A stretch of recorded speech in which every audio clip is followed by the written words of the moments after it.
Marriage is a wonderful experience, but sometimes it can be trying, and one way to smooth out a potentially rocky start is having realistic expectations about marital bliss. And here to talk about this is marriage and family counselor Dr. Veal Baker, and we're so glad you're here to talk about this. It's important. Thank you. I'm glad to be back. Why is it so important to discuss expectations before marriage? Well, Linda, we need to explore expectations because they are a key component in every marriage. We enter into marriage with expectations of what we want and what we need. Now, when they're fulfilled, the marriage survives. When they're not fulfilled, the marriage suffers. Actually, there are three things at least that expectations do for us. They help define the roles that each spouse has. They describe the overall health of the relationship, and they actually decide the future outcome or the success of the marriage. Now, what is the best way to set up the expectations of the spouse or for the spouse in the marriage? Well, both spouses need to exchange with each other what they actually expect out of the marriage. Now, this is kind of a three-step process. In the first step, they individually work to try to identify or specify what their expectations are.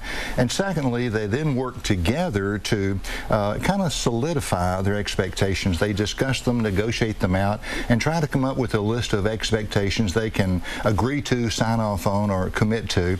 And the third step is to satisfy those expectations over the long haul. Now, if they do not go through that process, they'll probably wind up like the fellow who said, when I first got married, it was an ideal, then it became an ordeal, now I want a new deal. And that's not a good situation. No. Well, going through that process, do they need someone like you to help them through the process? Well, sometimes it's helpful because a lot of couples have what I think of as unrealistic expectations because of unhealthy beliefs about marriage.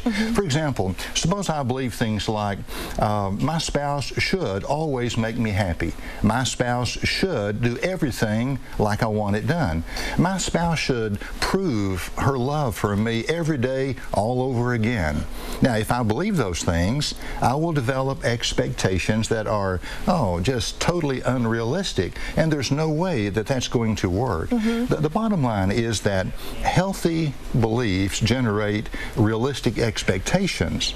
Conversely, unhealthy beliefs generate unrealistic expectations. So marriage and family therapists can help a great deal in working with couples to help them go through that process of deciding upon and working on their expectations. Can you give us just one example of an expectation that all couples should consider? Just one. Just one that everyone should have is I expect us to work together as a team, as a partnership, to resolve the differences that we have and to work together as a team to fulfill the goals that we have for our marriage. That's a very good one. We thank you so much, Dr. Veal Baker, for being here Thank you. and just giving us that important information for so many couples. All right.